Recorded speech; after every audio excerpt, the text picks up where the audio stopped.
Bismillahirrahmanirrahim. Welcome to another episode of Ideology.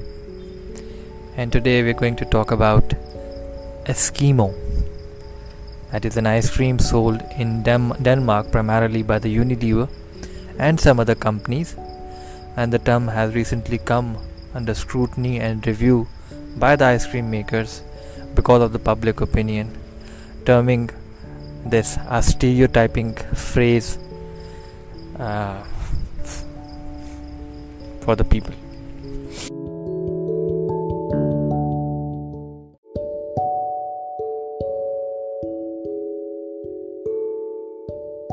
And in Denmark there has been some concern about the stereotyping of the native people of Greenland, whom this term Eskimo refers to. Subsequently, one Danish ice cream manufacturer, Hansen's IS, has changed the name of its Eskimo product. And then another rival supplier, Premier IS, who has another opinion, is continuing to use the term, arguing that in the context of ice cream, Eskimo is a folklorized category of description. Now, in a statement provided to Just Food, which is a website, Unilever said its Eskimo would be a part of a wider review of the names of products in its portfolio. Now, according to the Unilever spokesperson, they said we have a deep and long-standing commitment to diversity in all its forms, and as founding partners of the Unstereotype Alliance, we have been working to advance advertising away from unhelpful stereotypes. As part of this, they are committing to review the language and iconography used across more than 400 Unilever products. This Unstereotype Alliance was convened by the UN and was set up in 2017 to try and eliminate gender bias and harmful gender stereotypes from advertising. Now, this is not the only product for which Unilever has come under a strict scrutiny, and there's another product, a very famous product, probably in the Asian region as well, and it is a skincare product called Fair and Lovely. Now, in the recent past, Unilever has said that they will rename Fair and Lovely, which is a skin lightening cream, because it was criticized for promoting negative stereotypes around dark skin tones. So there were two separate petitions urging Unilever to stop the production of its Fair and Lovely and it was signed by more than 18,000 people in the recent weeks. They said that this product was built upon, perpetuated, and benefited from internalized racism and promotes anti-blackness sentiment.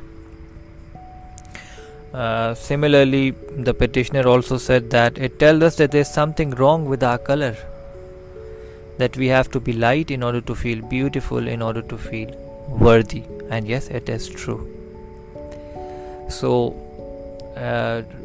by replying to that petition, Sunny Jain, who was the president of beauty and personal care at Unilever, said that they are fully committed to having a global portfolio of skincare brands that are inclusive and cares for all skin tones, celebrating greater diversity and beauty. He went on to say, to the extent that brand has never been and is not a bleaching product. Never been. Maybe.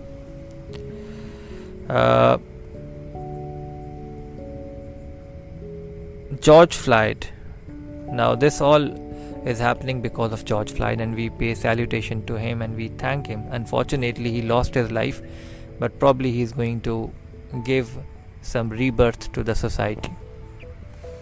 The Americans have done a great job. All those who have participated in BlackLivesMatter in any way, in any form, they're doing a great service to the humanity. And this, what we are talking about, is a product of those protests. Unilever's this instance comes around as cosmetic firms around the world reassess their product lines and marketing strategies, obviously in the light of the Black Lives Matter movement sparked by George Floyd's death. In one of the film that was made after the George Floyd, the final moments were filmed on phones, and they were hugely disappointing. What I would like to say about this is, over the period of time, and I have said it in my other podcast as well, that we have talked about capitalism, and we have also talked about diminishing values and ethics in the society. So this capitalism has this built-in problem that it diminishes human values in the society. In order to promote a product, these capitalists use slangs and use such kind of icons and words that change the way of thinking of the masses. For instance, this fair and lovely issue, this dilemma has been in our society. This has been inculcated into the people's mind, into the women's mind, that if they want to look beautiful and worthy, they have to be white and glowing and have a fair tone. So what would happen to the diversity? We should all remain contented to the thing that the God has created a diversity in the universe, and there are people who belong to different colors, creed, languages, races, and they all have a role, and this is the beauty of this world. But unfortunately, these capitalists, in order to gain their revenues and maximum benefits, they're trying to change all this scenario by inculcating sociological phrases that have an impact on the minds of the people, maybe whether consciously or subconsciously, because they are filmed and they are propagated in a way which are very dangerous and are difficult to divert away from.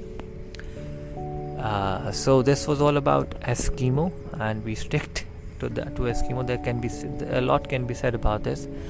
Eskimo is our main today's theme, and we will consider this theme. We will also consider this Eskimo as from now on a phrase, a terminology, a jargon to divert from the things that have artificially been induced into the society, but which are actually counterproductive for the society. And I salute the Danish people who have stood up against it and who have been voicing their concerns on Twitter against it, and obviously it will alleviate the situation, hopefully in the further.